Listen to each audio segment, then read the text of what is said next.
Emily in Paris or quoting someone on the top of the Eiffel Tower? Quoting someone on the top of the Eiffel Tower. Joining me is actually Manu Bhaker, the Olympian, who has conquered the hearts of this country by winning 2 bronze medals for India. I do not like maths. I absolutely don't like it. I am dread very maths. bad at it. I mean, You're I've also pursuing always an been academic into career sports. in medical as well.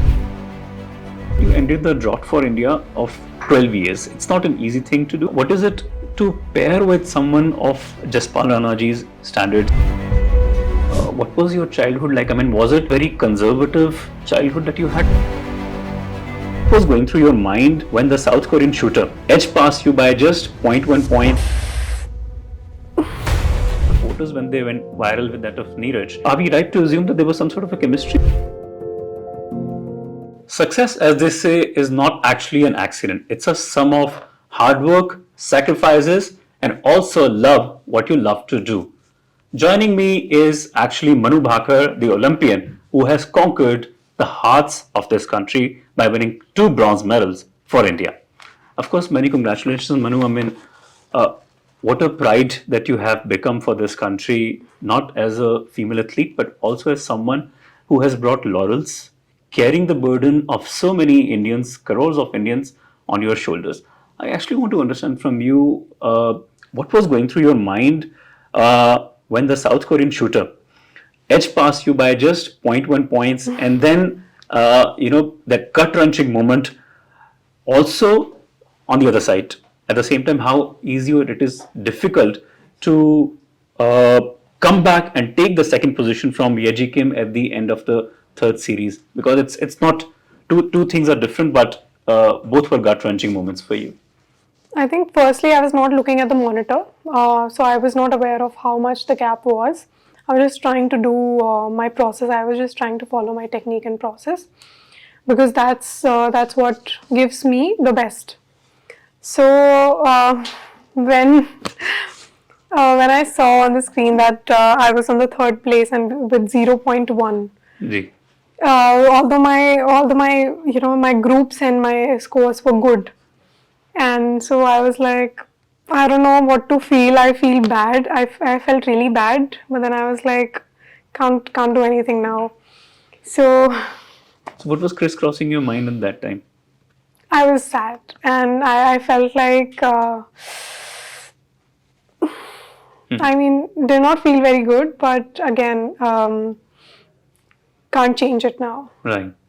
No, I mean, of course, the fact is that you ended the drought for India of 12 years. It's not an easy thing to do, and it's not also very difficult considering where you came from, having won so many medals in the past, and especially the World Championships. I want to understand for you that why did it take India the 12 years, and what was going through in your mind for those 12 years? What was your target after having missed in Tokyo? Because, of course, all of us were pinning our hopes on you, of course. So I think coming from Tokyo, I realized the value of a medal, because when I missed in Tokyo, I was furious. I was so unhappy with my performance, and I was deeply disturbed by it. So it took me a while to get back into shooting and to get back with the love that I had with the sport. So it took me a while to overcome all of that, but now I feel like if it wasn't for Tokyo, I wouldn't be here today. And Tokyo taught me so many lessons, Right. that really helped me in the longer run and in this achievement. Correct. So coming till Paris was not easy for me at all. There was so many falls on the way that I was like, okay, sometimes it was like no medal, so I would feel sad, and then sometimes I would feel sad that I do not enjoy shooting anymore. So many challenges I had, but then I was like, okay, just keep going and we will see, keep going. Even if I go down, I'll go down fighting. So that was the spirit. Right. I mean, of course, it may be a little trivial question or awkward to ask you, but since, of course, I mean, others have also asked, I may ask you this question. Not that I mean to demean your medal or your efforts, but then, of course, the photos when they went viral with that of Neeraj, I'm not too sure, I mean, whether you look at this as a compliment, but of course, you are one of the most attractive females, beautiful females in India's history of Olympics or in this sports particularly. Are we right to assume that there was some sort of a chemistry, or I mean, it was just that you wanted to snub it as one off moment which just someone clicked it? No, no, we usually, so it goes back in the year 2018. So we've been meeting in some events or some competitions starting 2018. So 2019 we did a shoot together. So I think it's like we just talk whenever we meet in any competition or events. And he's a very he's like one of the best athletes we have in the country. Correct. So it's like, for me also, it's like, okay, we talk and then about experiences, how the match was, so everything like that. So yeah, it was the same thing. Nothing beyond or nothing. No, nothing. Because when he was nothing like putting that. resting the hand on your mother's head as well, when he was when he was sort of blessing your mother. No, it was not blessing. Okay, so my mom is also kind of very attached with the athletes, because since she saw my journey and she's been watching everyone closely, so she feels like she takes everyone like they're her own child. Ji. So after a long time, she met him also. 2019, she met him in the shoots and all. And after that, it was a long time, I think, for her. So, but I was not there. So there's no reading between the lines here. No, I was not there that time. Yeah. Of course, I mean, Manu, that what is it to pair with someone of Jaspal Ranaji's standards? I mean, of course, under whose tutelage you won almost 10, I believe, senior World Cup medals and also a Commonwealth Games gold. Maybe after that fallout in 2021. So what was it to pair together? What brought two of you again after that small incident? I think we have a very good understanding, and I have blind trust in him when it comes to shooting, especially because he was a minor blip in 2021. Yeah, that time I think it was miscommunication and misguidance from a few people. But I think I have massive trust in him, especially when it comes to shooting, and I think that's what matters the most. So even now, after that rough patch, we had some time. We took some time, and then now we are back on track. So it's good. Of course. Can you just quickly walk me through what was your childhood like? I mean, was it a very conservative childhood that you had? I mean, of course, that you were living in Haryana, or it was easy for you to pick up this sport? So initially, I never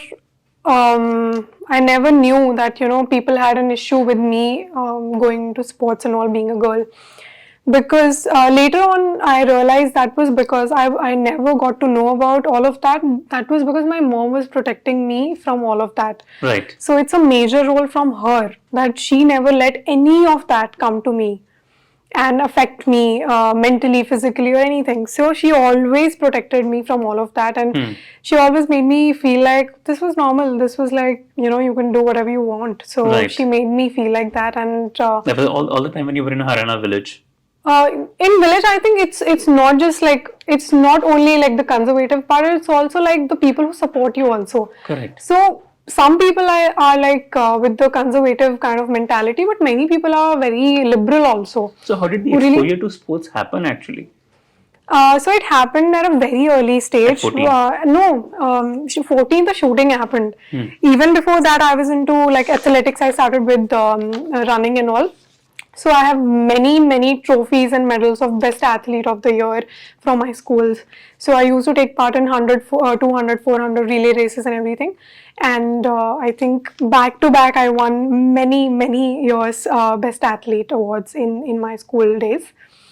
So especially it was athletics, then it became boxing for me. I was very passionate about boxing. Even now today I love it. But I've had many injuries on my face also, like here I've had injury on my eye also. I got really badly injured with my left eye. So many injuries I've had with that also. Then karate I worked. Then tennis I was into for a long time. Kabaddi I was into a long time. Then shooting I chose. So I mean, I've always been into sports. In medical as well at some stage. Yes, I mean, I do whatever I do with love, and I really put all my energy into it. So it was easy to cut so the I academic career that. short and then pursue the sports career. So in there's also one part in studies that I do not like maths. I absolutely Don't like it. You I'm dread very maths. bad at it. But in my 10th class, I had to take tuition classes every day. That was like a nightmare. But I did really good in 10th. I mean, of course, the message to the world has got very bright when you said that at 22 you have read Gita. Not many people would have this spiritual leaning at such an early age as well. If at 22 you're reading Gita, what would you be doing at 32? Reading Gita. Writing an autobiography or giving No, lessons no. in I think every spirituality? time you read any quote from Gita or any phrase, you can derive different meanings every time you read a shloka. So it's like at this stage, if I read something and 5 years later I read the same thing, so I think I can derive the meaning changes, and it's very flexible, and you can adapt it in your life. So Right. yeah. We'll quickly wrap up with just a rapid fire. Remembering LSR days was more fun or holidaying in Paris would be? LSR, I think definitely LSR, because it were only few days that I used to go to the college, and it was fun. Next home in Faridabad or shift to a bungalow in Delhi? Hills would be better. You met Sonia Gandhi, Kiran Rijiju and Mansukh Mandaviya. Any political hint in these meetings? No. What do you do when you're not shooting or practicing for shooting? Eat, Netflixing or read? Sleep, I would say. And have you watched Emily in Paris? Yes, I have for a season only. Emily in Paris or quoting someone on the top of the Eiffel Tower? Quoting someone on the top of the Eiffel Tower. So that was, of course, Manu Bhaker speaking to us. Thank you, ma'am. Many congratulations again for the wonderful effort that you have done for this country. And of course, we all believe that you have many more years of medals to bring for this country. We wish you all the best. Thank you, ma'am. Thank you. Thank you so much. For such fine news breaks and video features from ground on your mobile phones, don't forget to subscribe to our channel, The New Indian, by clicking on the bell icon. Also, follow us on the social media handles on Instagram, Twitter, Facebook and Co.